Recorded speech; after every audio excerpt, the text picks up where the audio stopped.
past president of the Decatur Quilters Guild, and she's quite a stitcher, and she's going to be presenting this talk today on Crazy Quilts. So without any more ado, present Linda. Give her a warm welcome. I really hope this isn't a tough crowd. After that, I'm so glad there's no one in the front seat. That always makes the speaker nervous. They're afraid they're going to spit on the people who are sitting in the front seat. But, well, as is it David? Yes, ma'am. As David said, I'm a past president of the Decatur Quilters Guild, and been quilting for several years, longer than I can probably count and remember. One of the kinds of quilting that I don't do is crazy quilting, but I do love crazy quilts. You can just sit and look at a crazy quilt for hours and hours because there's always something different to see. I guess I can start by telling you the difference between the regular quilt, the kind of quilts that you see around here, and the crazy quilt. I guess we could start with the purpose.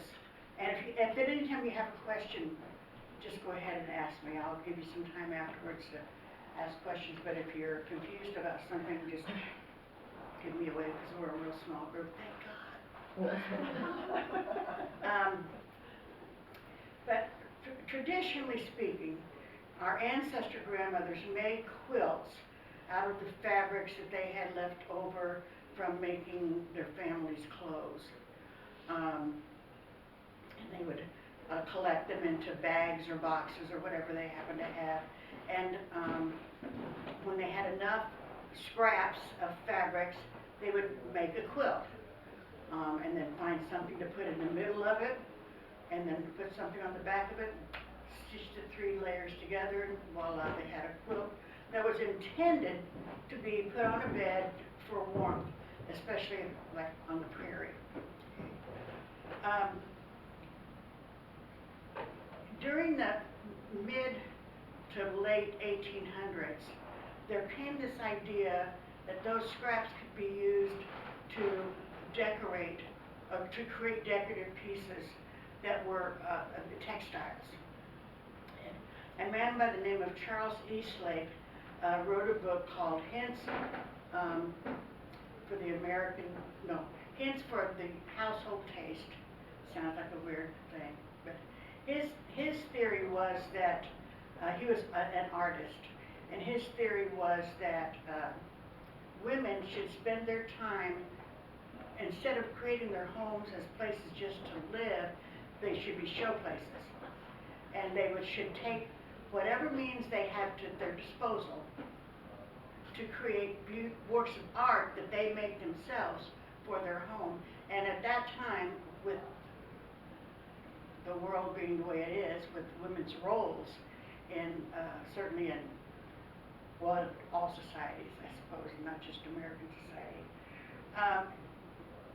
their skills were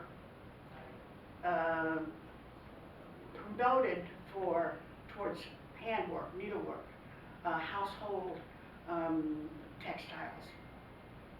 So they started taking pieces of their fabrics, and instead of sewing them together into blocks like we have here in these other quilts, they would create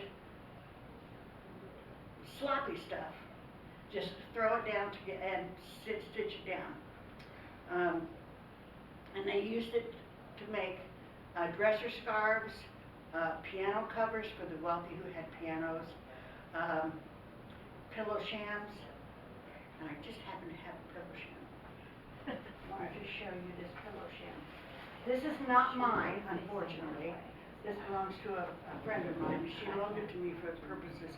And since we are a small group, I'm going to walk around. But these fabrics are all different kinds of fabrics. These quilts here are made 100% cotton. These are not. Initially, the only fabrics women had was cotton.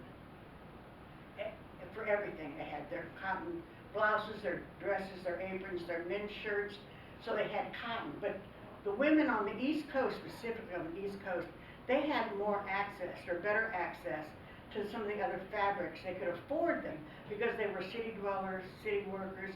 They could afford the finer fabrics. So they had, their scraps were quite different than the woman who lived on the prairie, who had no access to to fabrics that, boy, she didn't just bring with her. So the fabrics that we will find in these kinds of crazy quilts, unfortunately it's small enough for me to hold it up, all kinds of fabric. There's a corduroy, there's like a velvet or a velveteen. This, I think, is probably silk, but as you can see, it's threadbare. It's just not there anymore. This is probably a velveteen, velvet, satin, and this, whatever this black fabric is, it didn't last at all. Okay, these, and traditionally these quilts don't last. If you find one in pristine condition, they can be worth up to $50,000. But this would not be in pristine condition. I've got a pillow that my great-grandmother made, and she didn't use any silk pieces in it, and it's still in good shape. The silks and the satins, those fabrics, they die faster than the cottons do. That's why a lot of these cotton quilts are going to be around for another 100 years. This won't be around for 100 years. So that quilt over there was made to warm a body, to put on a bed to warm a body. This was not. This was for decorative purposes only. You wouldn't, you might put them on a bed, but you would never sleep under it. They'd be too heavy. You'd never sleep under it. But anyway, so then these pieces were put together and then stitched down. I'm going to show you that in a minute. But I could pass this back, I guess, so that you can take a look at it. Do you know how old it is? I do not. I can ask my friend who owns it if she knows how old it is, but I don't know how old it is. But in the 1870s was the most popular time. 1870s to maybe 1900 for this type of crazy quilt, where you just threw everything you had on it. So I would say, I mean, it might be 1880, 1886, whatever.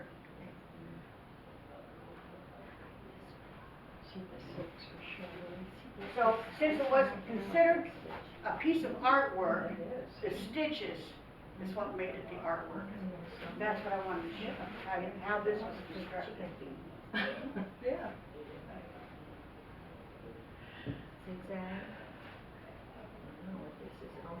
Now, here again, I have no idea how old this is, but the construction of these was in like a layered, almost like our traditional quilts.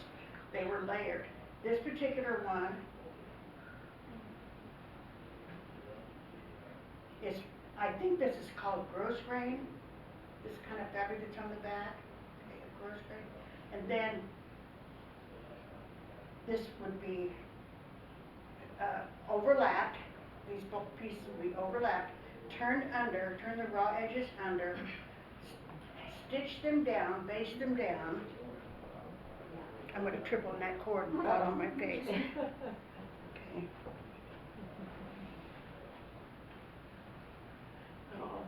Those are basted down. And then the real beauty of Crazy Quilts is that once this is done, then the quilter, the homemaker, would embellish it with fancy stitches. That's what makes it a crazy quilt. We could applique and stitch all of these down. That might make it a crazy quilt. But to be a true crazy quilt, it has to have the embroidery stitches. Very nice. Yeah, I'm gonna pack it. So they use the embroidery thread for the fancy. Embroidery thread, well, in those days, they just used like a pearl cotton or a cotton thread. Nowadays, you can do just about anything. Yeah, so it's like. Satin and silks, not satin, silk threads, you could do Carol, do you have a question? Well, yeah, no, I was just thinking, I mean, it's obvious why it's a crazy quilt, I mean, but how did they come up with that name? I mean, Because they were crazy. I guess it's just crazy, just Somebody like whatever said you wanted that's to do. crazy. Yeah, Balance, it's logical crazy. aspect. Yeah.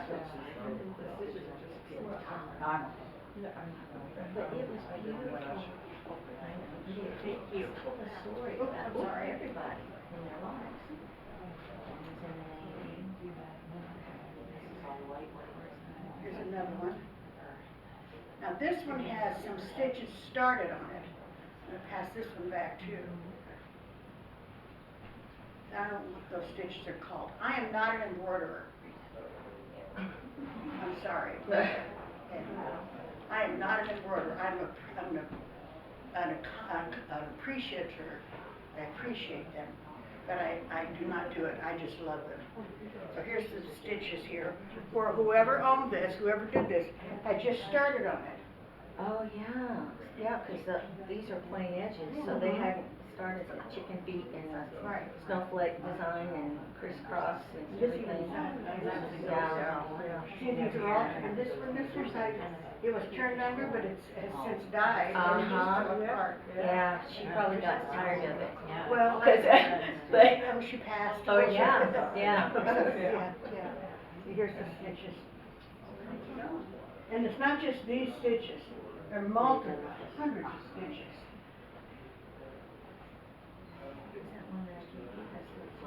Now these square, and this is not the only way, putting them into a square like this is not the only way. Sometimes a quilter would take one center medallion and build it on a piece of muslin or cross grain, and just build it on all the way out from that medallion, especially if she had if it was a special medallion like for a wedding quilt or a baby quilt or something like that. And she might be able to pick and choose the fabrics that she wanted to put in there. But once she, in the blocked technique, she would make several of these and then sew them together and then put them on another backing of some sort. And it can be an old blanket. A lot of times they use old quilts. If the quilt was dying, they would take out the topping and just use the center and stick it in.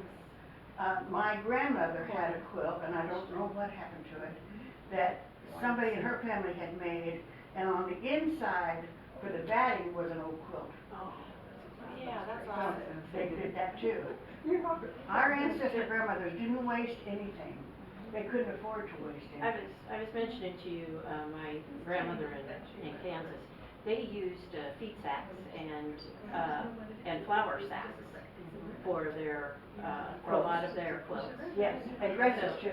So, yes, Dresses and too. aprons, oh my goodness, Yes, the aprons dresses are, too, yeah. yeah. I had one of my grandmother's aprons that was made out of a feed sack, and it's practically disintegrated now. Yeah, that's too bad. Yeah. But I'd like to tell the story about my mother when she was a little girl. She grew up in the 30s, and when she went to school with a few city kids who had rich parents. In her opinion, they were rich, and they had store-bought clothes.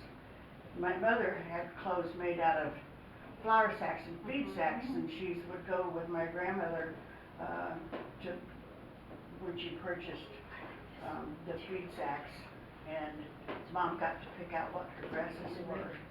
She told me that part of the story later, but initially she said, my clothes were all made out of feed sacks. Yep. Okay, well in my mind, in 1950s, to me, feed sacks were those things that my grandfather sliced open with corn in it for the chickens. They were gunny sacks. Yeah, that's what I was saying, more like burlap, because They that's were what I. burlap, they were gunny too. sacks. So I was, I had been complaining to my mom, all my clothes you make all my clothes and all my friends have, She said, well, you ought to feel good. She said, I had clothes made out of feed sacks. And so in my mind, she had a gunny sack, And Grandpa cut a hole out of it and slide her arms through, and then that rope that goes across the top was her belt. And I never complained again because if my mom can wear a gunny sack to school, I can wear her dresses. There were still printed feed sacks in the late 40s and 50s. I have a few. Because I remember my grandma would go with Grandpa down to Standard Hatchery and pick out chicken feed sacks, so there were enough of them for my mom to make dresses for me. Yeah. Yeah. But see, in my mind, I didn't associate that with cotton calico. Printed pretty I little remember flowers one in of that. my favorite Yeah, ones, it was burlap. a white background with orange and brown and yellow little chickens or ducks or something on it with big brown buttons down the middle. Yeah. I love that dress. Well, I was gonna ask, Nancy, was it The Four Winds, that book about the Dust Bowl by Kristen Hanna? Yeah. Did they talk about it in that book? Because I know that recently I've read 2 books where it frequently said something about making things out of these, Feed you know, sacks, flower yeah. feed sacks, and I had the same idea, and then I finally saw a picture or something, Right. and I thought, oh, yeah, They're okay. so different. There's an But I entire didn't know book about the about pictures on feed it. sacks. There are people who collect feed sacks. Yeah, Yeah. yeah. Yes, there are. Are those blocks back up They're all, Yes. Up here? Okay, thank you. Y'all have to go to that. Oh, make sure Sharon gets those back if she wants them. I'm hoping she doesn't.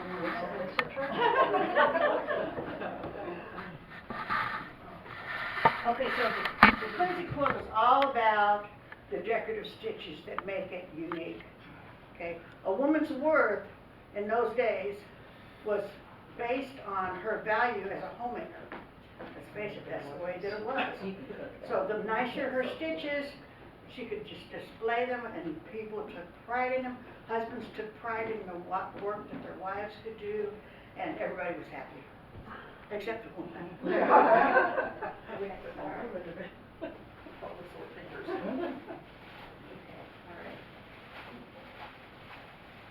Now, the different kinds of things that are in these quilts, I have a list, and I probably should refer to the list, but I'll try to remember everything.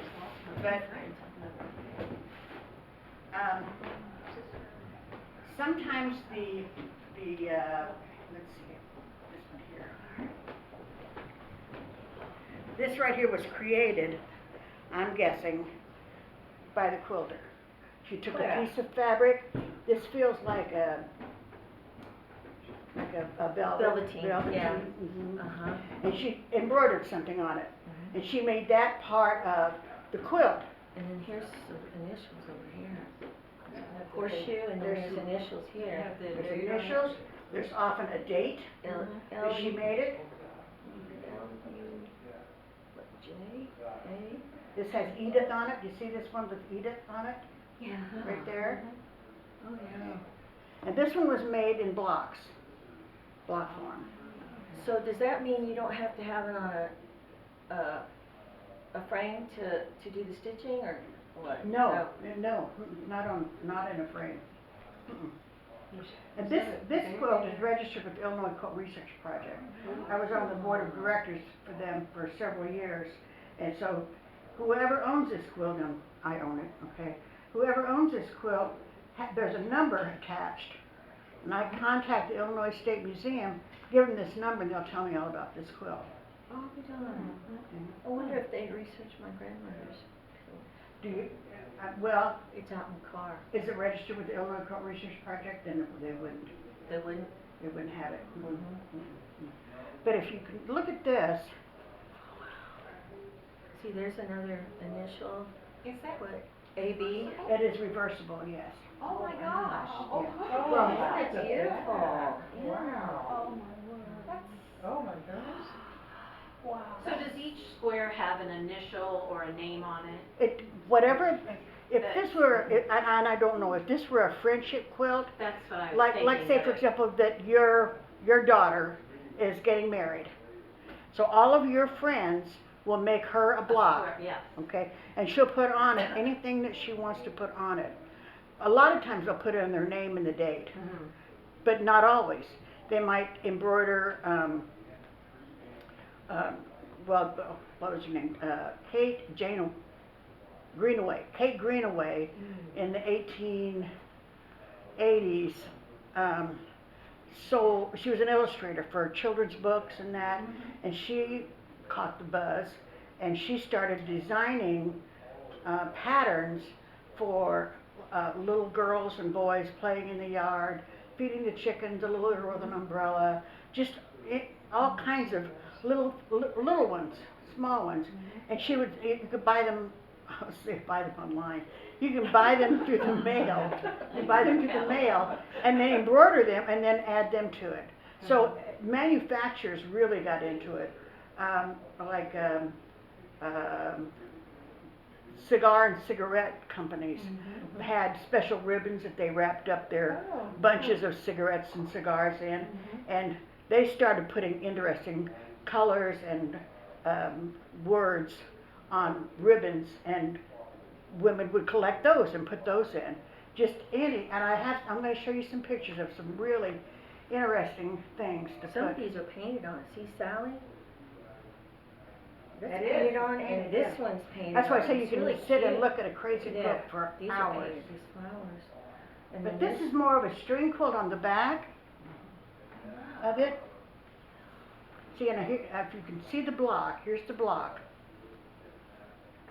on the front. But the back of the block is split. So it's two pieces. For this particular block, it's two pieces. So it looks like they made the top, and then they made the back, and they just fit it wherever it worked. Yeah. So I'm gonna It's even got polka dots on it. Yeah. Polka dot piece. Names on there. And both sides are pretty. It's a good way to get rid of a lot of scraps. Yeah. Well, I have talked to my mother piece that's never been quilted. See, I look at it. yeah, this is never painted, sort of- this has my got dress is initials what I was a kid. ML on it. And my It's school painted, sisters and it's got all these, a lot of these are chicken tracks, the pattern for the embroidery. But there are, and unfortunately, the majority of the stitching on Because this it has the are, organization. the majority is of the chicken tracks. But now here's some down here that are a little bit Creative different. Society. I don't know what So those Creative are. Society. But they're different. You could send it, you could collect the t-shirts though. Send them to this Yeah, company. yeah, I And know. some- There's some a lady lady mom's here had that does it. Here's a sample here. I don't know how much she paid to have Right it here. made, 'cause she sent the t-shirts in. I wrote the I've patterns seen it in like a magazines, Cape, like I said, but I don't know. Greenaway pattern. Yes. You could buy this pattern and then reproduce it trace it or whatever, however they do it, I don't know, onto this Yeah, fabric. because And then it's put got, it it's got the t-shirts for the organizations that they were in while they were in I college. saved squares of the letters, but I never did have it quilted. Jennifer would appreciate it. This one has Jeannie on it. Is that from your family? Actually, Nathan gave this to me. Yeah, Nathan gave this to me. This has 1886 on it. Oh, So that's how old this one is, 1886. 1800. Yeah. So it's over 200 years old.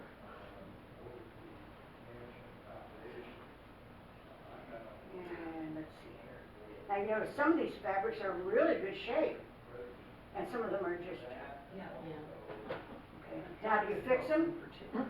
That's a question. Do you try to get them fixed? No. I wouldn't. No. Recently, I was asked by a young man that we have repaired quilts for before, if we could repair a Crazy Quilt for him. And we ended up telling him we couldn't do it. We recommended that he not do it, because it is what it is. Yeah. You know, it is what it is. Its value rests in its speed rather than My grandson's name. some quilts I'm willing to repair if I have the skill for that particular type of quilt, and some I'm not. And a Crazy Quilt is just probably something that you don't. Okay. Well, see, now here's. That's a printed, something stamped on that. That might have been a scarf, part of a scarf or part of a blouse. Don't know. Sometimes they use fair ribbons. Fair Rib- ribbons ribbons, or like, yeah. ribbons that they got from some Yes, event, you know. yes.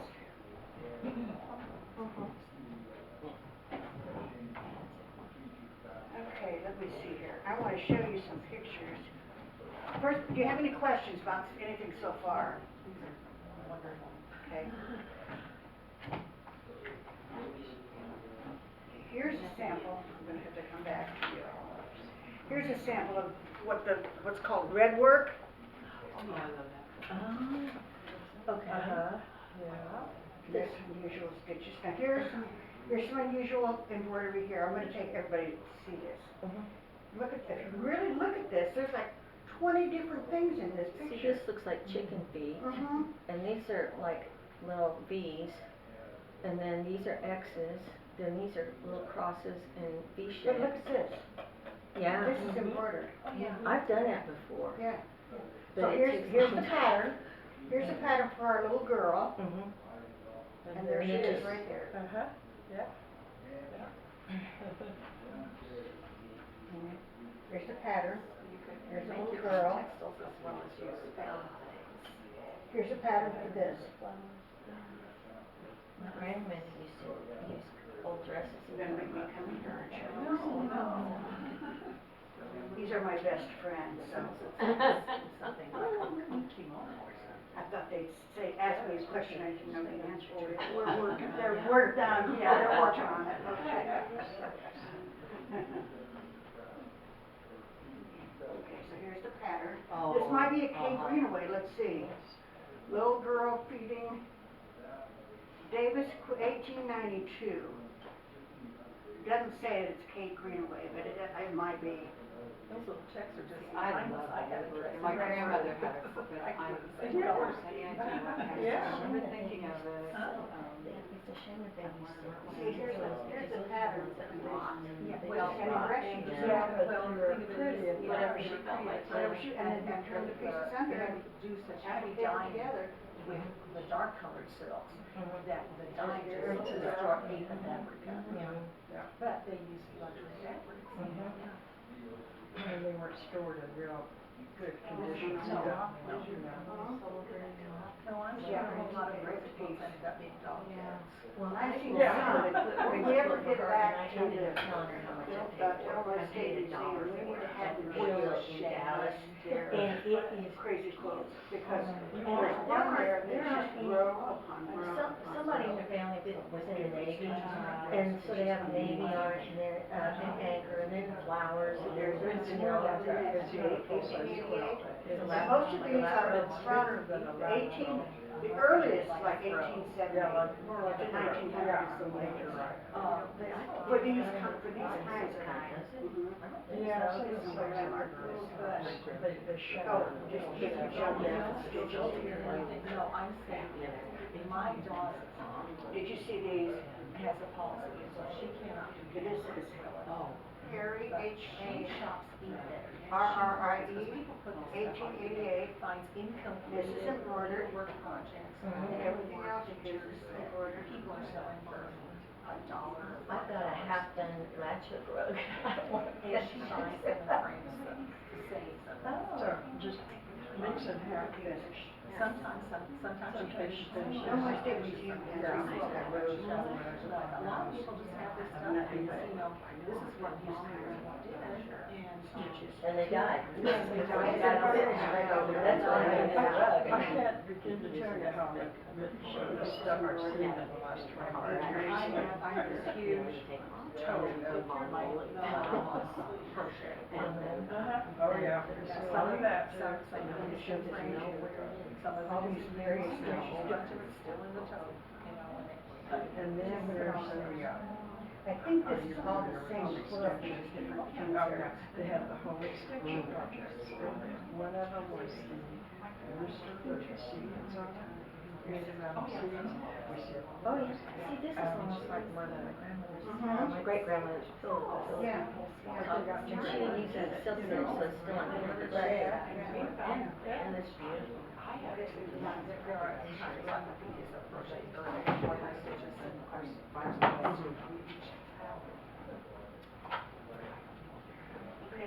talking earlier about the different kinds of manufacturers that jumped on the Crazy Quilt train. These are like just silk manufacturers created these, and people bought them. Put them in their quilts. Yeah. And cigar wrappers. I saw one time with a bunch of cigar wrappers in them. Oh, yeah, I have three little CDs, really neat. Unfortunately, this is not in color. And this one down here, it has a lot of different stuff. It has a monkey, a Star of David, a Union Jack, and can't see what that flag is all about, but a woman with a big hat. Yeah. So everybody jumped on the bandwagon, wanted to be a part of it. And so everybody got the cool thing about women had very few outlets for their creativity. This helped. The quilting initially was helpful, but when Crazy Quilting came along, they could really go to town. Like, you know, the Native American women did the same thing with their moccasins and their husbands' headdresses, and that. They took great pride in. You never know what she might get, she was a widow or her husband might be disabled and she needed to get them, you know?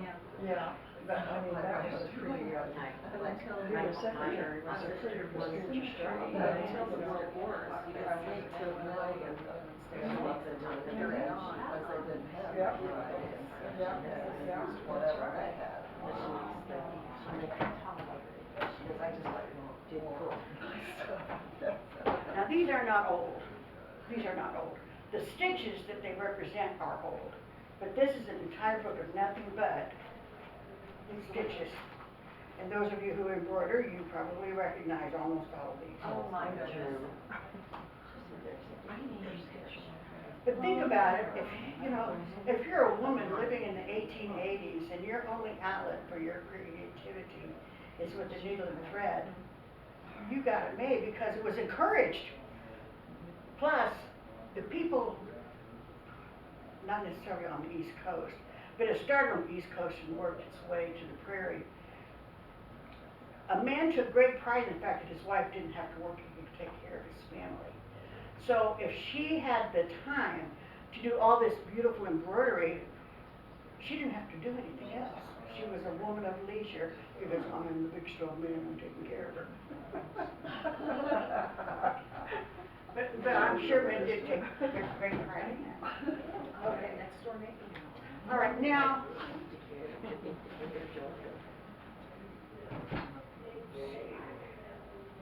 Show you that one, show you that one. Okay. So we don't see a lot of this kind of patchwork quilting anymore.